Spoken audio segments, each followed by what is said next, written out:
Welcome to Mrs. Pam Reads. Today we are continuing in our story, Shoeless Joe by W.P. Kinsella. And we are done with part 2. We're about halfway through the book, and we are starting on part 3. And it is entitled The Life and Times of Moonlight Graham. So in our last video, J.D. Salinger and Ray were heading to Minnesota to learn about Moonlight Graham. So let's see how that goes. The sun just did. Okay. Nope. Sorry, guys. How about that? Okay. You get okay. Anyway, 10 miles later, at the end of the road, the dome of light of my Datsun bathing us in a pale yellow glow, we huddle over the road map like spies. We're going to Chisholm, Minnesota, I say. Is that agreed? Something has dialed us to the same frequency, says Jerry Salinger, looking at me, his brows furrowed, shaking his head as if I have just pulled a string of Christmas tree lights out of my mouth. Rather than me talking, as I have promised Jerry for these past 10 miles, has been marveling that when we heard the ballpark announcer intone, "Go the distance," he knew with incontestable certainty that he was to travel to Chisholm, Minnesota, to the place where Moonlight Graham died. Now, you know how I felt when the voice said, "Ease his pain," I tell him. I knew it was you I was to contact. It was as certain as a brand burned into my arm. But there's more, says Jerry. More? Fulfill the dream. Did you hear that? No. Who said it? The announcer. Not to me. No, to me. Oh, I actually feel a tiny twinge of jealousy, green as a worm wiggling deep in my center. What does it mean, says Jerry. This fellow Graham is dead, isn't he? He is. I drag out the program and check the information I scribbled down. August 25th, 1965, Chisholm, Minnesota. I want to go on and say, you haven't listened that carefully. Shoeless Joe Jackson had been dead longer than that.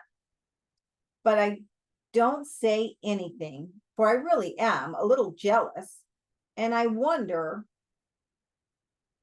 that the wonder I am a party to has been sprinkled over Salinger's gray head. Let him find out for himself. Wow. I run my hand down and touch my stomach area. The muscles are taut as cowhide stretched over a baseball. Then where do we start? Says Salinger, his voice so sincere that my jealousy moves several inches in the direction of guilt. You're the writer. I'm just a corn farmer, I say, and try to smile like Karen's square-jawed orange cat when he stands by my chair and taps my leg with his heavy paw, tentatively, like a mother testing the bathwater. Do you know who Moonlight Graham is? Jerry asks. Only what you know, a baseball player who was patted on the head by a dream, a man who played one inning of baseball for the New York Giants during the 1905 season. He never came to bat. He was just a substitute fielder for one inning. How can he be important? That's what we have to find out. It's kind of exciting, isn't it? But how do we find out? Well, we could be in Cooperstown at the Baseball Hall of Fame in just a few hours. That might be a good place to start. But one inning? They have records there on everyone who ever played in the majors and cabinets full of minor league records. Do we keep on driving? Or we can find a place to stay, catch a few hours of sleep. I have a state-by-state listing of Motel 6s in the glove compartment. They're inexpensive and clean. I'd like to keep going, says Jerry. I know how you feel. If I were walking, I'd be a foot off the ground. It's just like falling in love. You want the sensation to last forever. You don't want to go to sleep because you know that no matter how good you feel in the morning, it won't be as good as it is right now. Salinger nods. I'm very good at reading maps, he says. Something I learned in the Army. He hefts my 5-year-old Rand McNally Road Atlas, dog-eared and covered with ice cream stains. From under his goose-down vest, he produces a square-tipped yellow marker. I'll act as navigator, he says. That is, if you don't have any objections.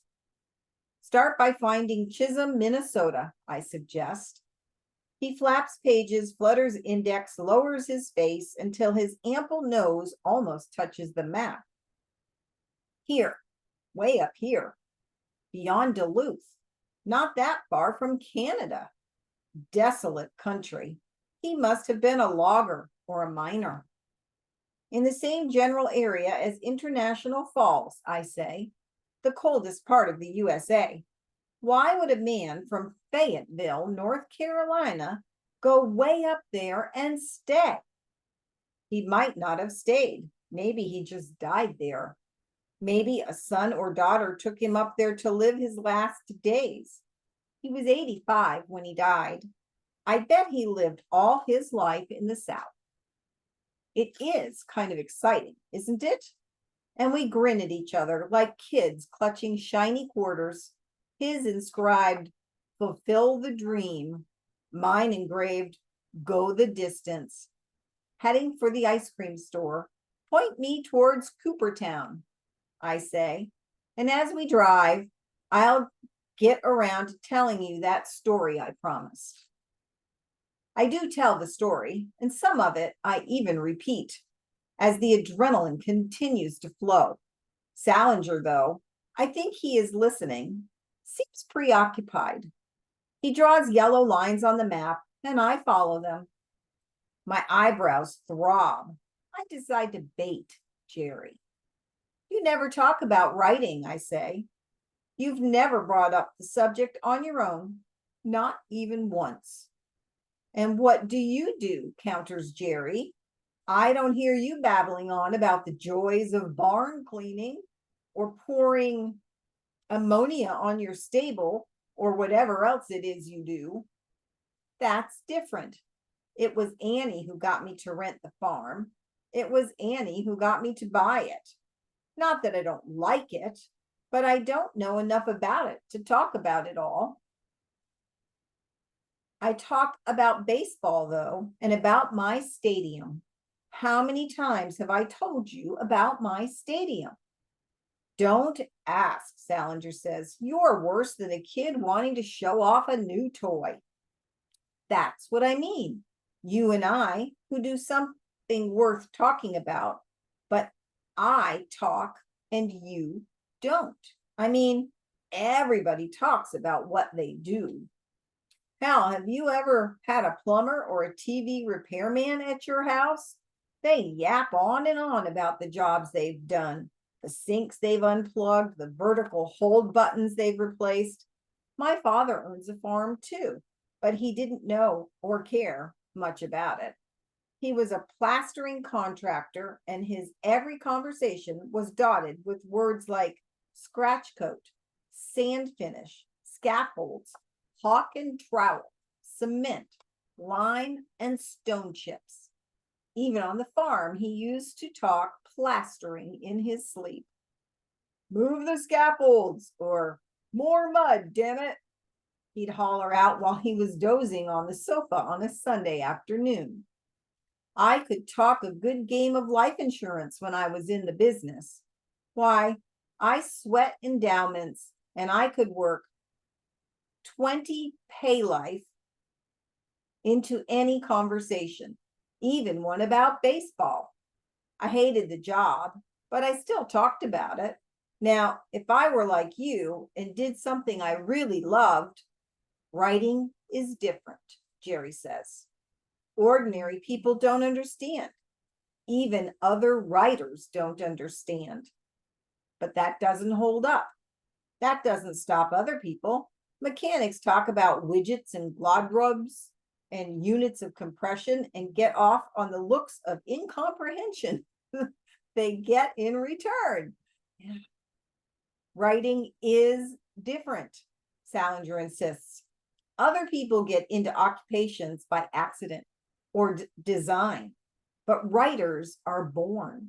We have to write. I have to write. I could work at selling motels or slopping hogs for 50 years, but if someone asked my occupation, I'd say writer. Even if I'd never sold a word, writers write. Other people talk. How do you feel about your books being banned? At least Catcher.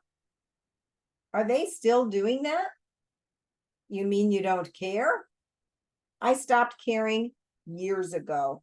Someone once said, any publicity is good publicity, and I guess I believe it. They still do ban Catcher here in the United States and in Canada too. There were a couple of cases recently that made the papers, one in Michigan and one just across the border in Ontario. I think it's quite charming, Salinger says, his eyes twinkling. In these days when anything goes in literature, movies, and even TV, to think there are some places so isolated, so backward, so ill-informed as to what's going on in the world that they can still get all hot and bothered about something as innocent as Catcher. I mean, if there was ever a crusade against it, it was a crusade against sin. It was Holden Caulfield. It doesn't make you angry then? Oh, I wasn't pleased years ago, but now it's like browsing in a cool antique store full of mason jars, big iron stoves, and wooden churns. Maybe banning or burning my books could become an annual event in these little uptight communities, like recreating the first flight of Kitty Hawk. Stopping only for fuel and coffee, we navigate a series of back roads that meander along lakes shaded by evergreens, and these eventually lead us into Cooperstown in mid-afternoon. At the tickets office, I say, I'm Ray Kinsella. We're doing some research on an old-time ball player named Archibald Graham. The cashier is not interested in anything but our money. The library's around back, she intones, as if she has said it 100 times today, and she probably has. But I am still too manic to be affected by her indifference.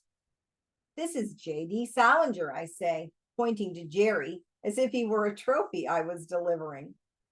Yeah, says the clerk, her face coming alive. Really? She looks at both of us for the first time, smiling. It's a pleasure to meet you. She extends her hand to Jerry. You used to work for Kennedy, right? Indeed I did, says Jerry, his eyes flashing across mine, mischief rearranging the kindly lines of his face. To keep from laughing, he turns away. Did I say something wrong? Says the cashier. He was very fond of Jack, I reply. We walk through the museum and around to the library, which has high ceilings, cold walls, and soft carpets.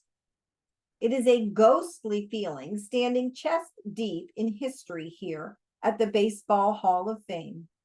We tour the museum until our ankles swell. Salinger has never been here before. I have. It was cool. I guide him back over the years as if he were a time traveler. We are both red-eyed and unkempt.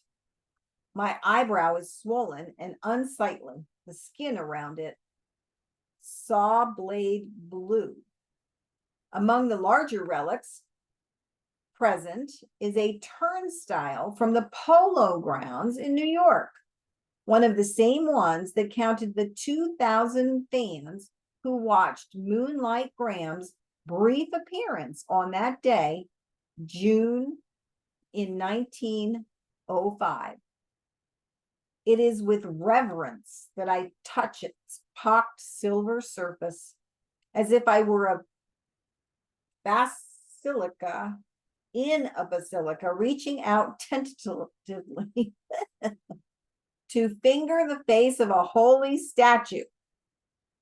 As we seek to ask the historian, we are ushered up a long, curving flight of stairs. Clifford Cashline appears and greets us warmly. He is a slight, soft man, pale as newspaper, but there is an aura of warmth about him, and he puts us instantly at ease. There are rows and rows of dun-colored filing cabinets, and Mr. Cashline digs into the G's and extracts a single sheet of paper from the file of Archibald Wright Graham. The form was completed in 1960 in an old man's heavy handwriting. From it, we learned that Graham was married September 29, 1915, to Alicia Madden, that he attended the University of Maryland and Johns Hopkins University, Baltimore. After the question, if you had it to do over, would you play professional baseball, is scrawled an emphatic yes. His length of residence in Chisholm, Minnesota is listed as 50 years. But most interesting of all, on the bottom line of the form is signed Dr.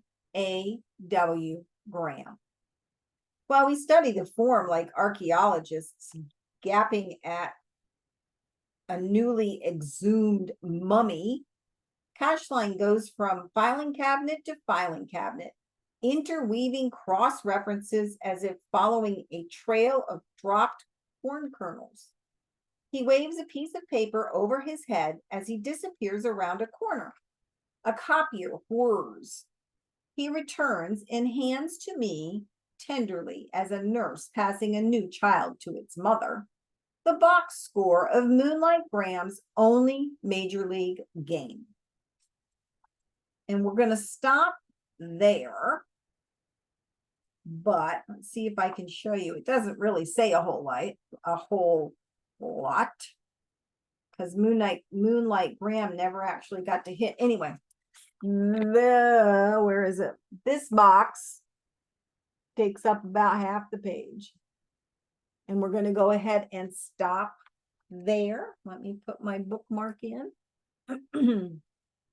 So we'll find out what happens at the Baseball Hall of Fame, or if they move on, or what they learn in our next video.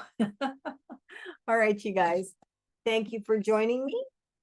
I hope you have a wonderful day, and I will see you next time. Bye.